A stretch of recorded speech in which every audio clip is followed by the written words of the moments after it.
Les îles Vierges américaines sont un véritable paradis pour les touristes. L'archipel foisonne de forêts tropicales et de kilomètres de plage.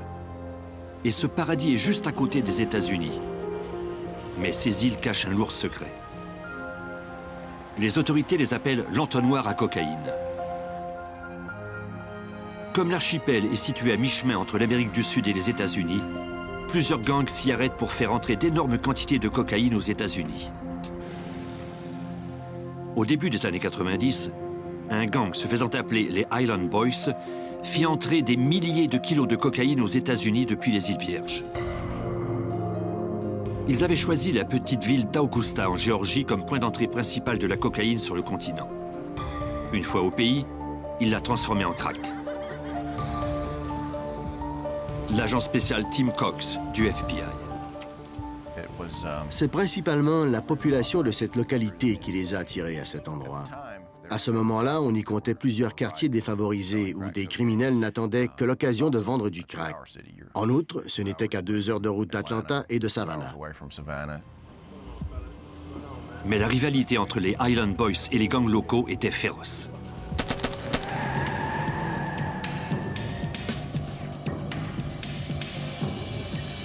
Eugene Smalls dirigeait les opérations à Augusta pour les Island Boys. Ses affaires allaient bien. En 1991, le gang rapportait des millions de dollars et Smalls était une cible intéressante. La rumeur disait qu'il avait toujours $1 million en argent liquide dans un coffre bancaire dont il gardait la clé autour du cou.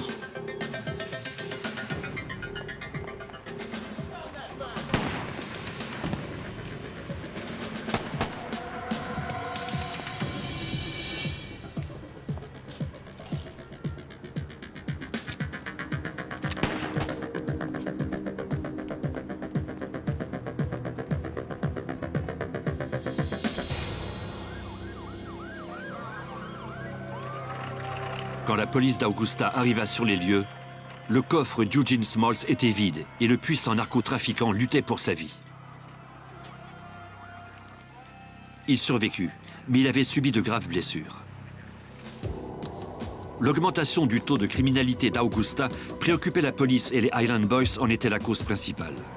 La police d'Augusta discuta de ce problème avec le FBI. Les enquêteurs commencèrent par dire aux agents ce qu'ils savaient du gang. Les autorités locales, par le biais de leurs informateurs et de types arrêtés antérieurement, savaient qu'il y avait à Augusta de plus en plus d'hommes en provenance des îles Vierges. Selon des informateurs, ils faisaient entrer de plus en plus de grosses quantités de cocaïne dans la région. En octobre 1992, le FBI et le service des douanes travaillèrent de concert pour se constituer un dossier contre les Island Boys. Cox les soupçonnait de collaborer avec un important cartel colombien. Une chose était sûre, ils étaient aussi mystérieux que dangereux. Comme on n'avait pas réussi à infiltrer le gang, on devait recueillir le plus d'informations possible, morceau par morceau. Les agents recueillirent les photos des présumés membres du gang prises par l'escouade locale des narcotiques. Voici Larry Sapp, qui était alors agent au service des douanes américaines. On ne les connaissait pas tous. On a conservé leurs photos en se disant qu'on les identifierait plus tard. Les agents examinèrent également tous les rapports en relation avec les Island Boys. Un des rapports était particulièrement intéressant. Un mois plus tôt, des agents de la DEA avaient aperçu Eugene Smalls à l'aéroport d'Atlanta. Malgré ses blessures, le trafiquant était venu en personne chercher un homme en provenance des îles Vierges. Les agents décidèrent de prendre Smalls en filature. Ils communiquèrent bientôt avec la patrouille des autoroutes de la Géorgie afin qu'un agent arrête Smalls pour excès de vitesse. La DEA s'est alors jointe à la police locale. Ils les ont fait descendre de voitures, les ont fouillés, leur ont confisqué leur argent et ont essayé de les interroger. Smalls pouvait à peine marcher. Le passeport de son passager, James Springett, avait été émis aux îles Vierges américaines. Les agents fouillèrent également la voiture, mais n'y trouvèrent rien. Aucune drogue, aucune arme, et, fait étonnant, très peu d'argent. Ils photographièrent ensuite les deux hommes, leur carte d'identité et leur carte de crédit, et durent ensuite les laisser partir. Maintenant, les agents pourraient suivre à la trace les déplacements des suspects grâce à leur numéro de carte de crédit. Mais il y avait toutefois un inconvénient à cette arrestation. Ils savaient qu'ils étaient surveillés et pouvaient modifier leur comportement. Ils seraient dorénavant plus prudents, et particulièrement lors de leurs déplacements. Les agents se posaient des questions sur James Springett. Qui était-il et quel rôle jouait-il dans l'affaire? Eugene Smalls était allé le chercher personnellement à l'aéroport alors qu'il se remettait à peine de ses blessures. À l'évidence, James Springett était un homme important. L'agent spécial Cox contacta le service de police local pour savoir si on détenait des informations sur lui. L'escouade des narcotiques du bureau du shérif de Richmond County luttait contre le gang depuis son arrivée à Augusta, mais n'avait jamais entendu parler de James Springett. Pour arrêter les Highland Boys, les autorités policières devraient recommencer le travail depuis le début.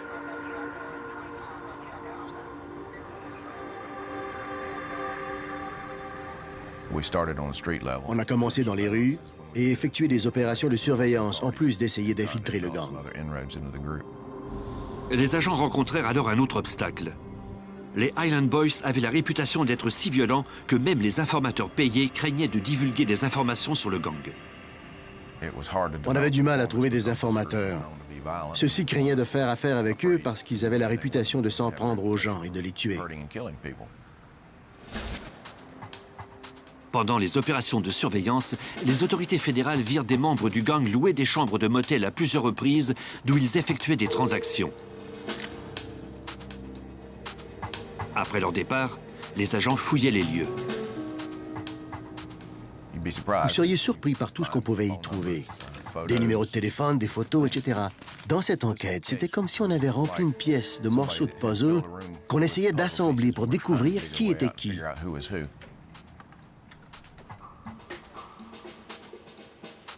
La pression permanente et intense que la police exerçait sur Eugene Smalls, le chef des Highland Boys d'Augusta, finit par avoir raison de lui.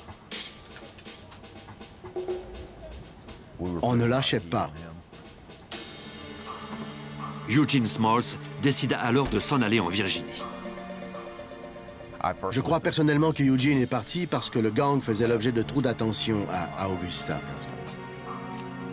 Après le départ de Smalls, un certain Shaquem Gabriel devint le nouveau chef des Highland Boys et dirigea les opérations à Augusta en Géorgie. L'agent Sapp alerta les autorités de la Virginie de l'arrivée de Eugene Smalls. Ils se sont mis sur son dos dès son arrivée. L'enquête progressait bien. Smalls fut arrêté à Virginia Beach pour trafic de narcotiques. Il fut finalement inculpé puis condamné à 90 ans d'incarcération. À Augusta, les agents concentrèrent leur attention sur Shaquem Gabriel, le nouveau chef des Highland Boys. Ils soupçonnaient le gang de faire transiter la drogue par l'aéroport d'Atlanta. À voir leur train de vie et les énormes quantités de cocaïne qu'ils vendaient, il était évident qu'ils en faisaient venir des valises pleines et que beaucoup de passeurs de drogue travaillaient pour eux.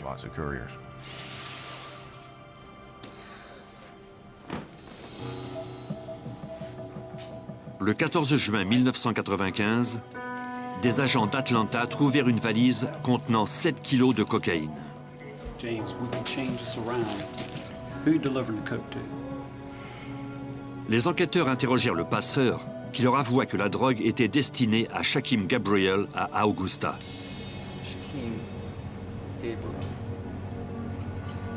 On a pu corroborer cette information grâce à certains appels téléphoniques et constater que le passeur disait la vérité. En se basant sur la déposition du passeur, les autorités obtinrent un mandat d'arrêt contre Gabriel et un mandat de perquisition de sa maison. Le 15 juin 1995, les autorités exécutèrent les deux mandats. Mais les agents qui arrivèrent chez Gabriel ignoraient que celui-ci les attendait derrière la porte de sa maison.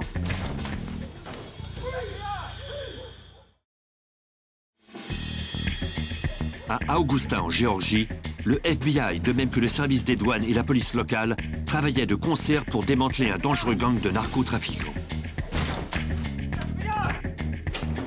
Les enquêteurs arrêtèrent Shaquem Gabriel, l'homme qu'ils croyaient être à la tête des Island Boys à Augusta.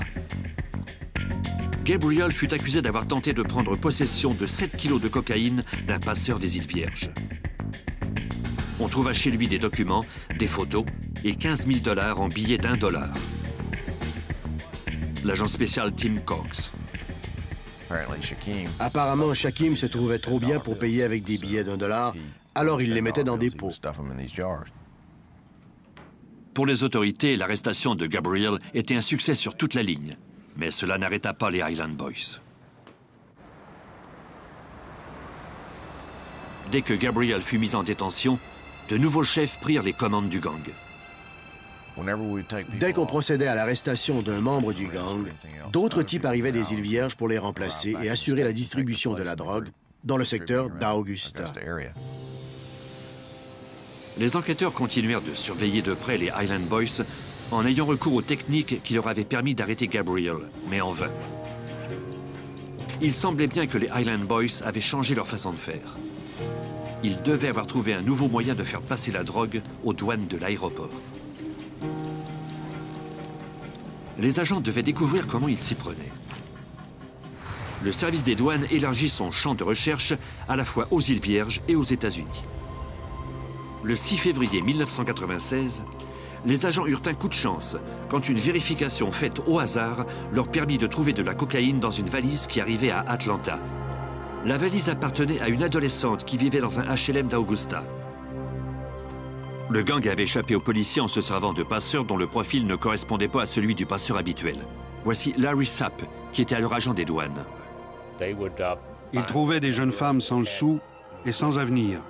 Il leur demandait si elles aimeraient aller passer des vacances payées aux îles Vierges pendant une semaine, à condition qu'elles rapportent un colis dans leur bagage. Bien entendu, elles acceptaient toutes.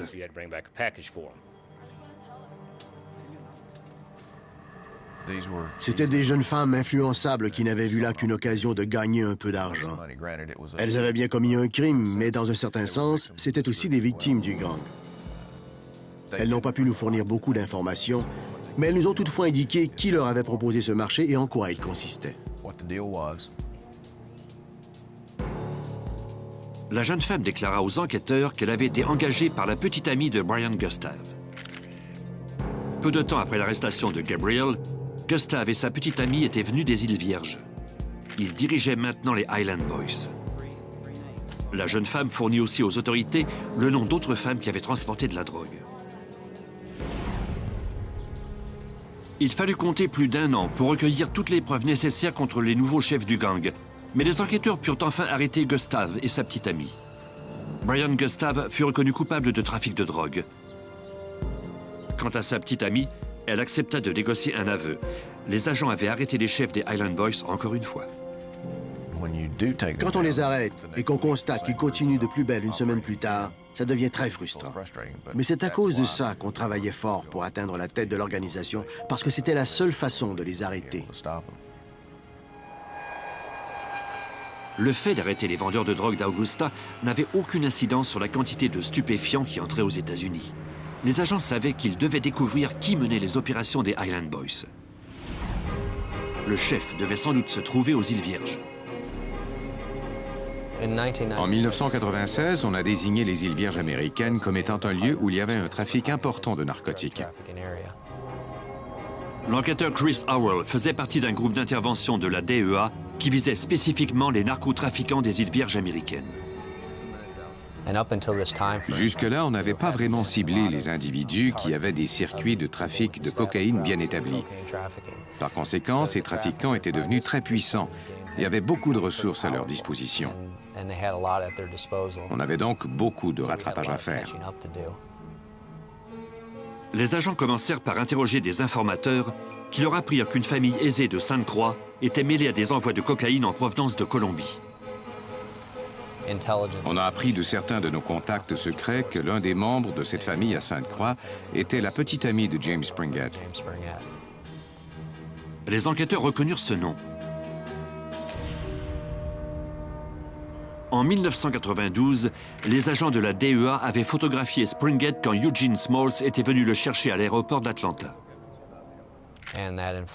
Cet informateur nous a indiqué qu'il s'agissait du plus important narcotrafiquant des îles Vierges. On s'est alors concentré principalement sur James Springett. Les enquêteurs découvrirent que la petite amie de Springett possédait plus d'une demi-douzaine de téléphones portables. Ces téléphones constituaient peut-être la clé qui permettrait de démanteler enfin le dangereux gang. On a commencé par examiner les relevés des appels téléphoniques sur ces appareils.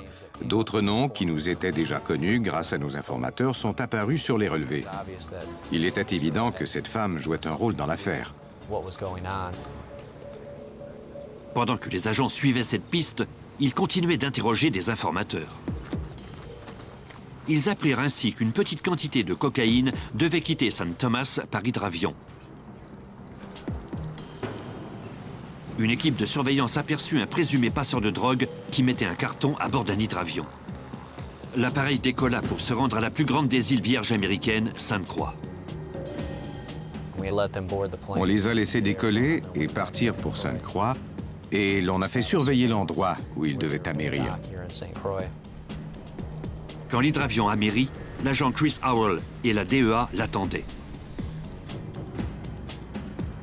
Ils croyaient que le carton était plein de cocaïne.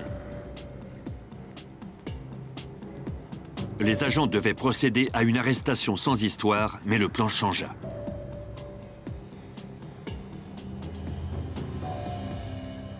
Quelque chose semblait avoir effrayé le passeur de drogue.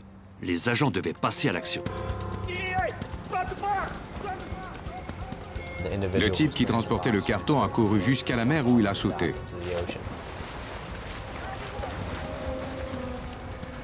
Il a alors ouvert le carton et des sacs de cocaïne se sont mis à flotter sur l'eau. Le passeur essayait de détruire les preuves. Il savait que s'il ouvrait ces sacs, la cocaïne se dissoudrait dès qu'elle serait en contact avec l'eau. Mais je n'allais pas le laisser faire. Je voulais récupérer les 7 kilos de cocaïne et l'empêcher de déchirer ses sacs. L'agent Howell recueillit plusieurs kilos de drogue et un téléphone portable acheté par la petite amie de Springett.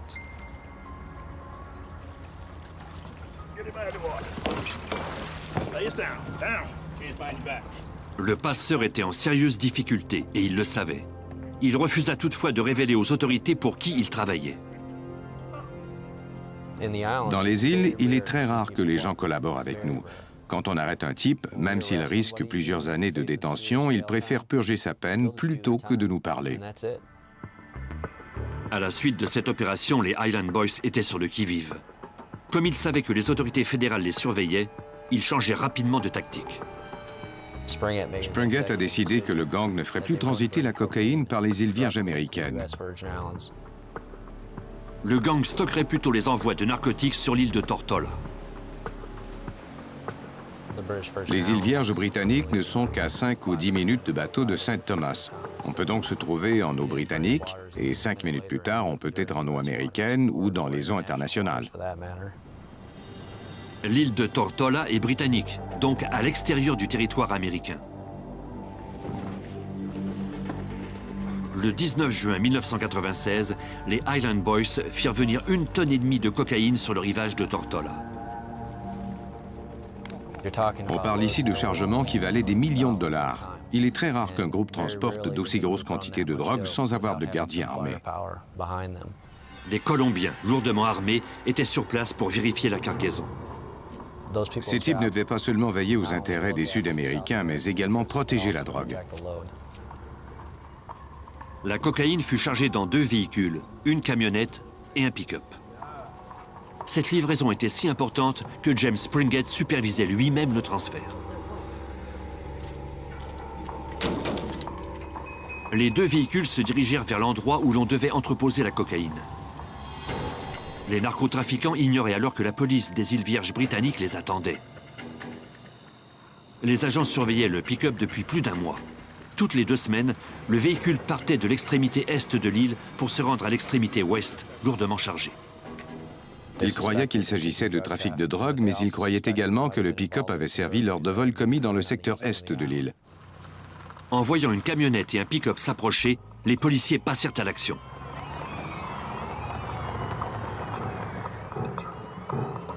Le pick-up parvint à passer à travers le barrage routier, Mais la camionnette, elle, fut contrainte de s'arrêter.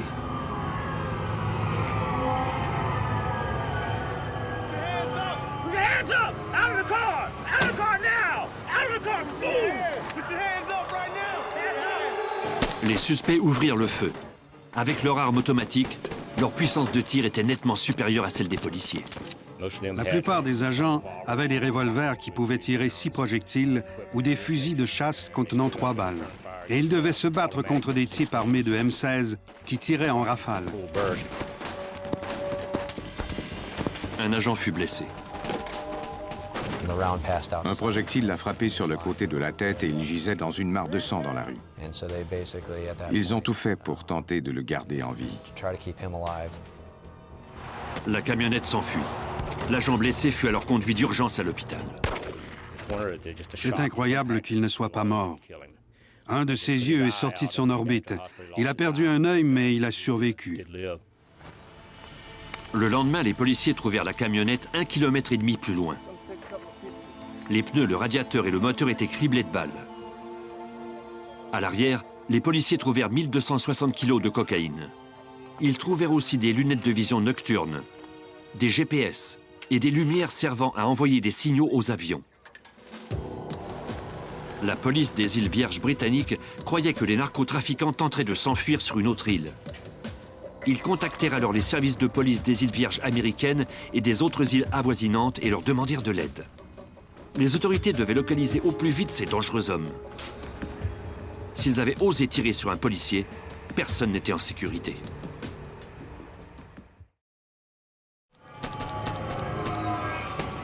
Dans les îles Vierges britanniques, une fusillade avait éclaté entre des narcotrafiquants lourdement armés et la police locale. Les trafiquants s'étaient enfuis, mais les enquêteurs avaient saisi une camionnette remplie de cocaïne. La police avisa ses homologues des îles voisines de demeurer à l'affût. C'était comme lorsqu'on envoie un message spécial à toutes les unités. L'enquêteur Chris Howell. Ils ont informé tous les policiers des événements et leur ont dit de surveiller les plages, les marinas, les quais et tous les endroits où ces types pouvaient se trouver.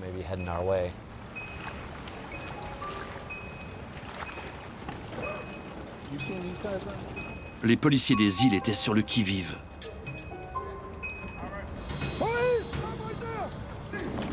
Tôt le lendemain matin, des agents arrêtèrent un bateau suspect. Bien qu'il n'y eût pas de drogue ni d'armes à bord, ils trouvèrent une importante quantité d'argent liquide. On les a interrogés, puis on les a laissés aller parce qu'on n'avait pas assez d'indices pour les garder en détention. Ces individus étaient, selon nos informateurs, des membres de l'équipage du bateau de Springett.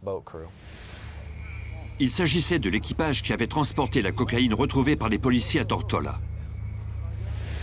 Quelques jours plus tard, la police des îles Vierges américaines trouva le corps de l'un des membres de cet équipage.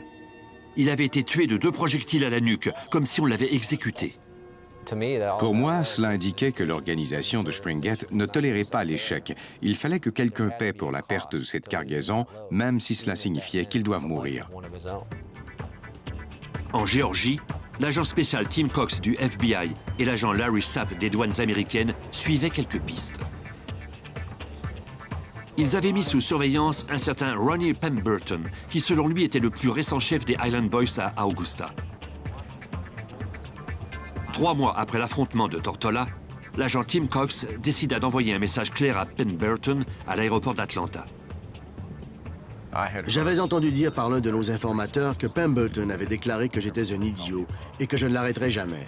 J'ai alors pensé qu'il serait intéressant de me présenter à lui. Je suis allé à l'aéroport à son arrivée et je lui ai dit « Bonjour Ronnie, bienvenue au pays. Je ne serai jamais loin. » Quelques mois s'écoulèrent.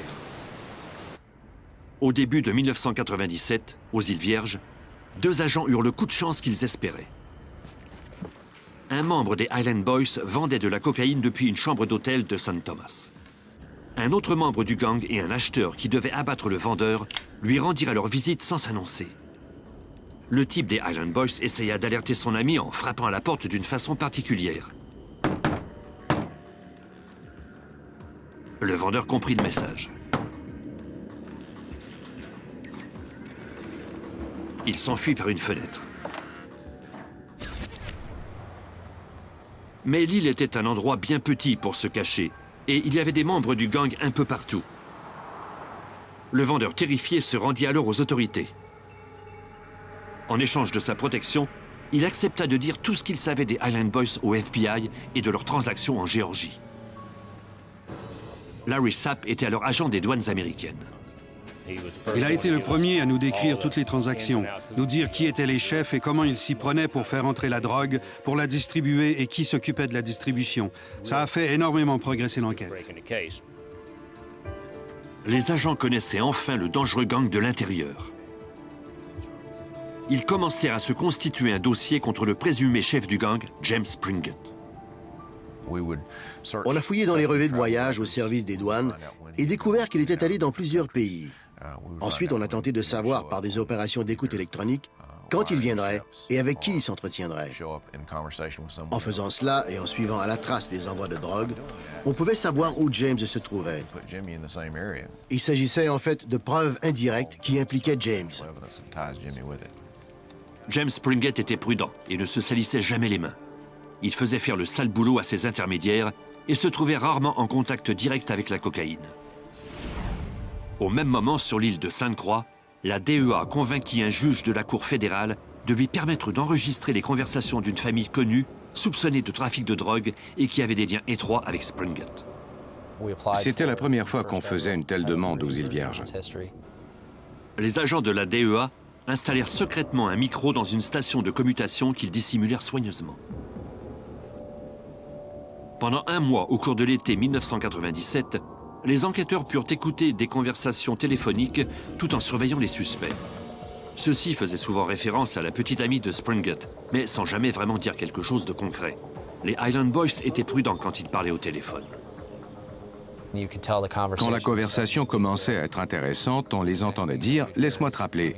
Les agents qui les surveillaient les voyaient alors raccrocher, sauter dans leur voiture et se rendre à une cabine téléphonique où ils terminaient leur conversation. Dès le début, ces types savaient qu'on les écoutait.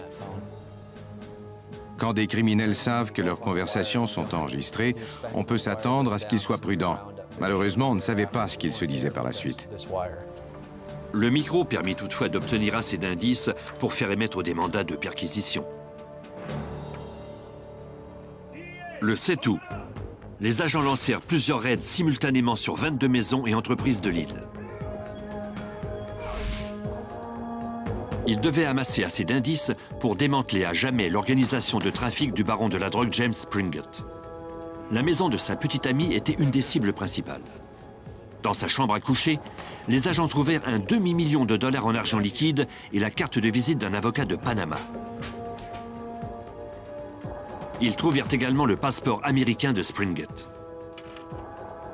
Le document avait été estampillé chaque fois que le baron de la drogue s'était rendu dans d'autres îles des Caraïbes, en Colombie, au Venezuela et en Europe. En comparant ces dates avec les dates des envois de grosses quantités de narcotiques, les agents purent constater que Springett se trouvait toujours dans le pays où la cargaison était livrée. L'enquêteur Chris Howell de la police des îles Vierges se rendit à Augusta en Géorgie pour y rencontrer l'agent spécial Tim Cox du FBI et l'agent des douanes Larry Sapp. La rencontre avec Chris Howell a été un autre coup de chance dans cette enquête. Chris détenait beaucoup d'informations sur leurs activités à St. Thomas. Et nous détenions beaucoup d'informations sur les activités du gang aux États-Unis. En comparant nos infos, on a constaté que le départ des suspects de l'île correspondait à leur arrivée chez nous. On a ainsi pu corroborer certaines informations. Ça nous a été très utile. Les autorités avaient enfin assez de preuves indirectes pour épingler James Springett. En travaillant séparément, on aurait probablement pu se constituer un dossier dans les îles et les autorités de la Géorgie auraient pu faire de même chez elles. Mais en combinant nos deux enquêtes, il nous semblait qu'on était presque invincible. Chris Howell voulait que le procès soit tenu en Géorgie, car il serait trop difficile de faire reconnaître Springett coupable aux îles Vierges. Il en était presque rendu au stade de monstre. Il avait beaucoup de relations en Amérique du Sud, il avait établi ses propres itinéraires pour son trafic, ici, aux îles, et il disposait de ressources. Il y avait donc un avantage certain pour nous de travailler en Géorgie. l'enquête progresserait si l'on établissait un lien direct entre Springett et les envois de cocaïne. Les agents examinèrent les indices une fois de plus. Quand on avait perquisitionné la maison de la petite amie de Springett à Sainte-Croix, on avait trouvé la carte de visite d'un avocat panaméen et d'autres cartes d'une compagnie qui s'appelait Omega Sea Cargo. Selon les registres du service des douanes, un cargo qui appartenait à la Omega Sea Cargo avait été arraisonné quelques mois après l'affrontement de Tortola. On avait fouillé le navire et l'on y avait trouvé 8 tonnes de cocaïne colombienne. En suivant cette piste, les agents firent d'autres recherches sur la compagnie et découvrirent qu'elle appartenait à James Springett. C'était un indice très prometteur. On pouvait affirmer que Springett avait transporté 6000 kilos de narcotiques. Ça nous a fait très plaisir. Les autorités fédérales mirent un plan au point pour démanteler les Island Boys, en commençant par le groupe d'Augusta en Géorgie. Le 15 décembre 1997, Ronnie Pemberton, le chef du gang à Augusta, essaya d'acheter 2 kilos de cocaïne de l'un de ses fournisseurs des îles Vierges. Il était surveillé par le FBI. Dans la chambre de motel voisine, l'agent Larry Sapp du service des douanes, ainsi que Tim Cox et Mike Varacalli du FBI, enregistrèrent la transaction à l'aide d'une caméra cachée. Notre but était de montrer le lien entre l'organisation et le cartel colombien. On voulait découvrir à quel moment la drogue était vendue à Springett et à son organisation, de façon à attaquer les narcotrafiquants à l'échelon le plus élevé possible. Ronnie Pemberton est venu. On pouvait le voir soupeser les sacs et tenter de déterminer lequel était le plus lourd. Pemberton prit tout son temps pour examiner les sacs de cocaïne. Finalement, il en a choisi 2.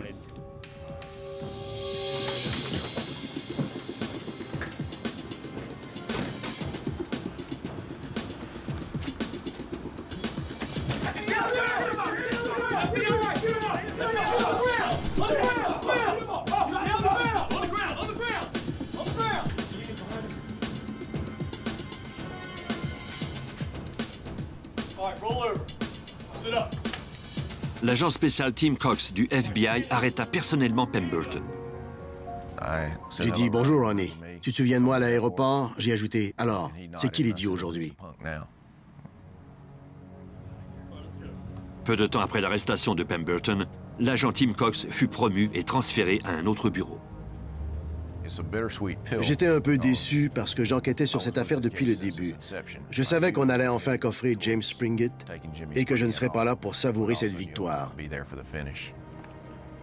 Cox confia l'enquête sur les Island Boys à l'agent spécial Mike Varacalli. Au cours des mois suivants, Varacalli et son équipe continuèrent de consolider leur dossier contre Springett et les Island Boys. Plus ça allait, plus on découvrait des choses. 10 000 kilos de cocaïne sont devenus 20 000 kilos, puis 50 000 kilos. Moins d'1 an après l'arrestation de Pemberton, un grand jury d'Augusta lut les actes d'accusation contre Springett, sa petite amie et 5 de leurs plus proches collaborateurs.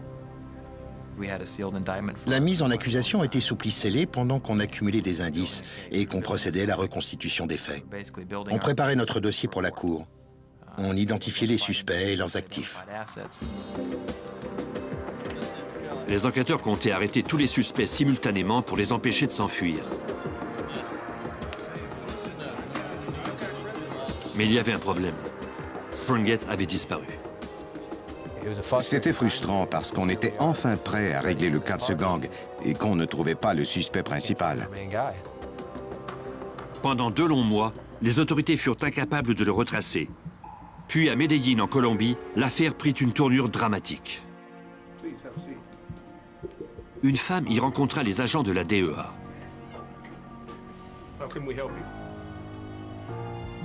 Elle leur dit qu'elle connaissait un important narcotrafiquant américain. Il s'appelait James Springett.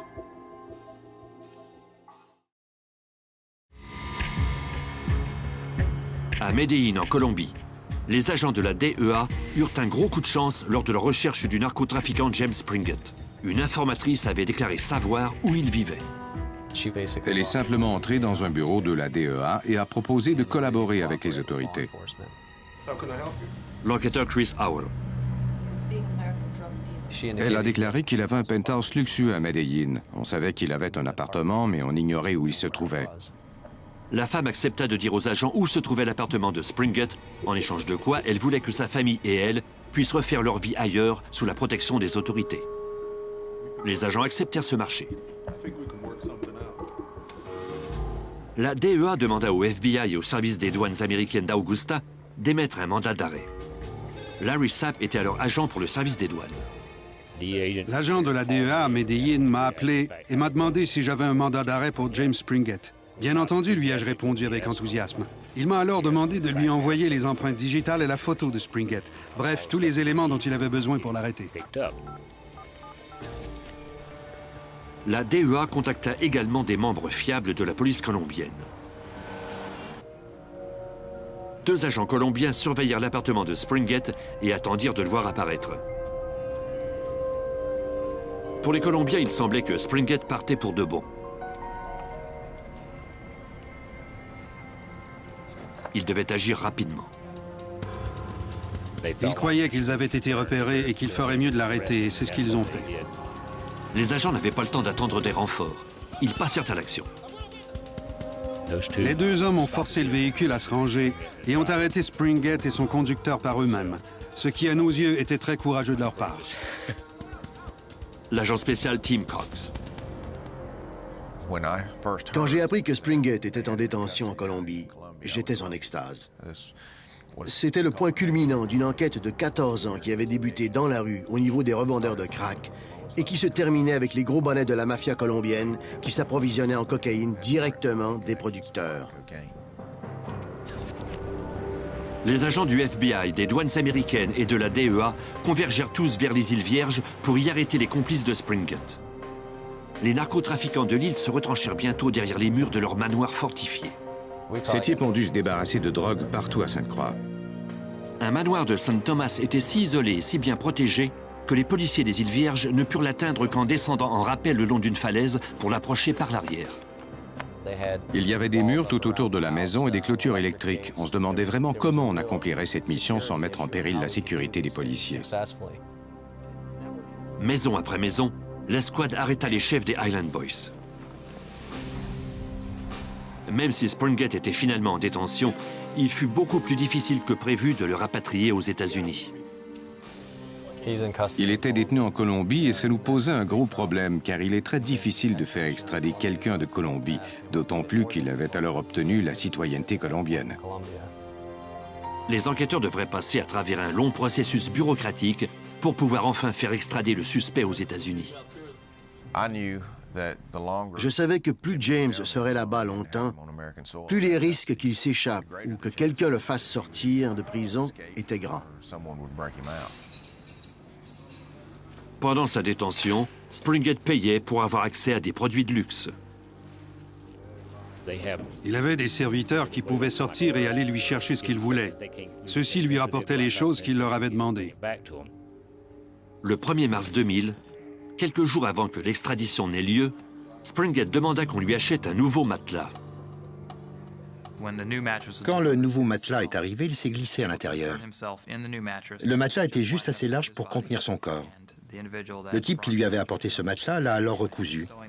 Ainsi, il n'y avait pas d'ouverture, aucun indice que quelqu'un était caché à l'intérieur.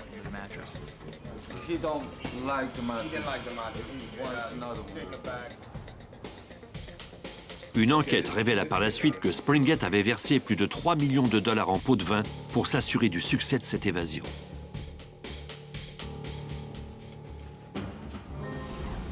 La nouvelle de l'évasion porta un dur coup au moral des enquêteurs. J'avais consacré 10 ans de ma carrière à cette enquête pour arrêter ce type et j'apprenais qu'il s'était évadé. J'étais complètement démoralisé.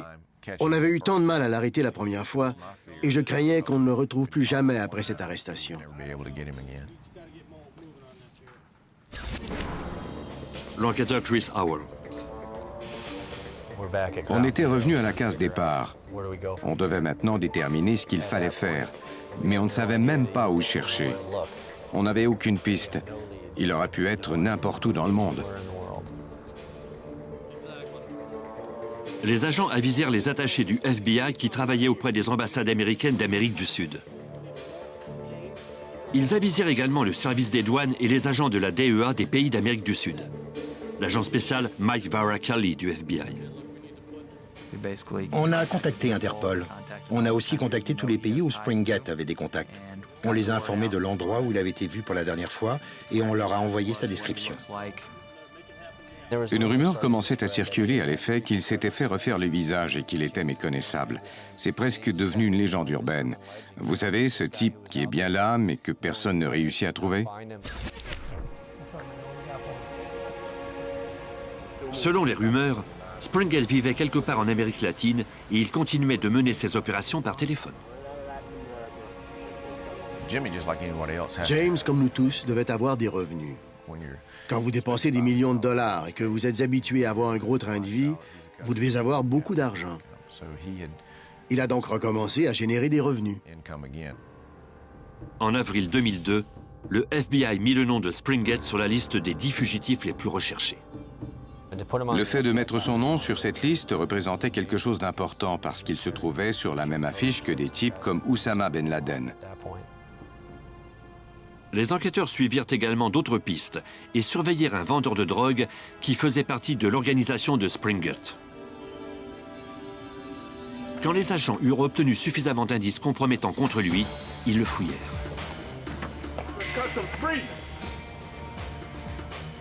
Ils trouvèrent une importante quantité de cocaïne et le mirent en détention.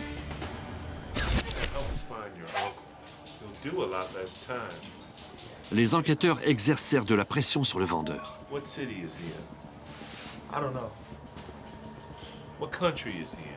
Il décida finalement de parler. Il leur dit que Springgate vivait maintenant au Venezuela, mais il ne savait pas dans quelle ville. Il ne connaissait que le numéro de téléphone du suspect. L'attaché juridique du FBI au Venezuela donna le numéro de téléphone à une unité d'élite de policiers locaux fiables. Grâce au numéro de téléphone et à des informateurs, la police vénézuélienne put trouver la maison de Springgate et la surveiller.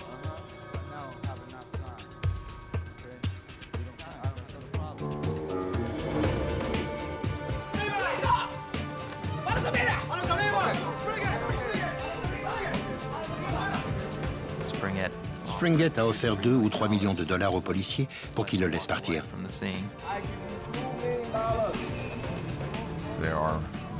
Il y a beaucoup d'honnêtes policiers qu'aucun montant d'argent ne réussirait à corrompre. Heureusement, ces policiers vénézuéliens étaient de cette trempe.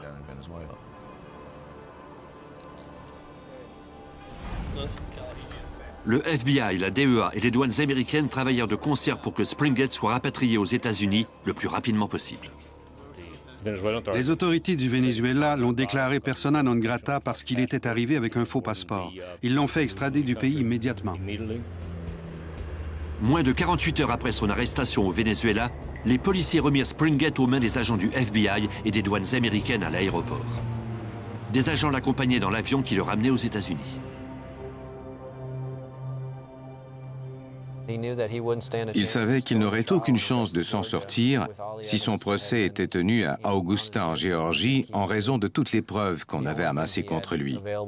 La seule chose qu'il pouvait encore faire, s'il voulait recouvrer un jour la liberté, c'était de négocier un aveu.